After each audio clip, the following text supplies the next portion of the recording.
warahmatullahi wabarakatuh. Selamat datang di pembelajaran daring. Nah, hari ini kita akan belajar mengenai cerita fantasi. Maka simak video ini sampai dengan selesai ya. Jadi, cerita fantasi adalah sebuah karya yang dibangun dalam alur penceritaan yang normal namun bersifat imajinatif, khayali. Nah, kalian harus tahu bahwasannya cerita fantasi itu sebenarnya adalah cerita yang memang di luar nalar kita. Kenapa dibilang di luar nalar? Karena ketika dibilang fantasi berarti itu memang sesuatu yang gak pernah ada di muka bumi ini. Jadi biasanya dalam setting penokohan maupun konflik tidak realistis, bahkan terkesan dilebih-lebihkan dan tidak mungkin terjadi di dunia nyata. Itulah pemahaman atau penjelasan tentang cerita fantasi. Kemudian, karakteristik yang dimiliki cerita fantasi yang pertama, dia memiliki ide cerita yang terbuka terhadap daya khayal penulis, tidak dibatasi oleh realita kehidupan nyata. Jadi memang kita itu boleh berpikir kemana-mana, jadi mau ke dunia lain, mau ke dunia gelap, mau ke dunia cerah, terserah kita karena memang gak ada dibatasi apapun. Yang kedua, terkadang cerita fantasi ini bersifat sederhana namun menitipkan pesan yang menarik. Jadi memang dia punya pesan yang sangat unik dan menarik. Yang ketiga, memiliki latar dan perangkat cerita yang jauh dari kenyataan, bahkan mungkin tidak pernah nyata dan mungkin irisan dari kehidupan nyata dan khayalan. Jadi dia bisa disatukan antara kehidupan nyata dan kehidupan yang tidak nyata. Contohnya kehidupan mengenai peri-peri dan dongeng-dongeng tersebut. Kemudian yang keempat, penokohannya terkesan berlebihan baik dalam hal karakter, jenis dan dinamika sosialnya. Maka di sini kebanyakan tokohnya itu punya kemampuan khusus ya.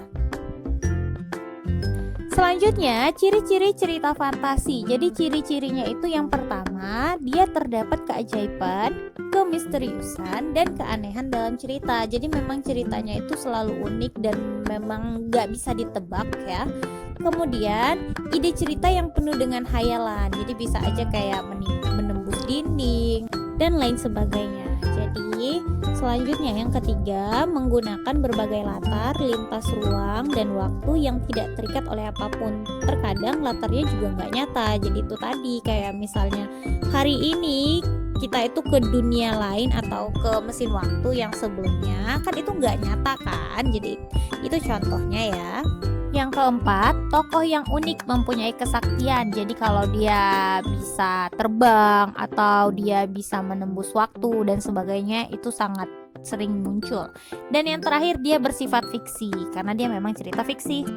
Nah, selanjutnya adalah struktur cerita fantasi atau susunan bentukan ceritanya. Jadi struktur yang pertama itu ada judul, yang kedua orientasi atau pengenalan, di mana orientasinya itu biasanya penjelasan mengenai pengenalan latar, tokoh, serta konflik yang dapat dikembangkan dengan deskripsi latar, pengenalan tokoh, dan pengembangan konflik. Berikutnya, yang ketiga ada komplikasi. Nah, komplikasi ini berisi tentang hubungan sebab akibat munculnya suatu masalah. Nah, yang keempat, klimaks atau puncak masalah dalam cerita. Yang kelima, resolusi atau penyelesaian masalah dalam konflik yang terjadi, di mana resolusi sering menjadi kejutan di akhir cerita. Jadi resolusi ini biasanya wow, akhirnya yang aneh. Nah, itu dia. Sama seperti cerita-cerita lainnya, pada dasarnya setiap cerita mempunyai unsur intrinsik. Jadi unsur intrinsik yang pertama yaitu tema, di mana tema ini menjelaskan apa yang akan diceritakan. Yang kedua alur, di mana alur adalah jalan cerita yang memang dia bisa aja jalan cerita maju, mundur, ataupun campuran. Kemudian ada tokoh dan penokohan, di mana di sini itu ada watak ya. Wataknya itu tetap ada antagonis, protagonis, dan tritagonis. Yang keempat itu ada latar. Tetap ada latar waktu, latar tempat, dan latar suasana. Kemudian yang kelima ada sudut pandang. Nah, sudut pandang ini adalah penggambaran kita melihat cerita tersebut dari sisi yang bagaimana. Bisa dari tokoh akuan atau diaan. Jadi masing-masing sudut pandangnya berbeda. Nah, yang terakhir adalah amanat. Tetap kalau dibilang amanat itu adalah pesan yang disampaikan penulis kepada pembaca. Jadi pembaca tahu apa pesan yang disampaikan. yang terakhir, kita harus tahu langkah menyusun cerita fantasi. Jadi, langkah yang pertama yaitu memilih topik. Nah, jadi topiknya ini akan menjadi dasar penceritaan, yaitu menentukan ide. Yang kedua, mengumpulkan misteri sebagai bahan uraian dengan melakukan riset. Yang ketiga, menentukan pola pengembangan bahan uraian, apa yang mau kalian tulis. Nah, di sini paragraf dapat melakukan pembuatan detail-detail ide awal cerita. Kemudian, menyusun kerangka paragraf berupa gagasan pemikiran atau gagasan penjelasan lainnya.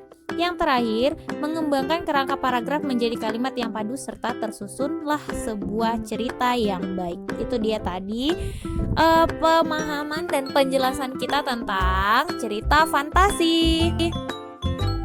Nah, ini saya paparkan, saya berikan contoh mengenai cerita fantasi itu dengan judul Sepasang Saudara Penyihir. Jadi bisa dibaca ya ceritanya sampai selesai.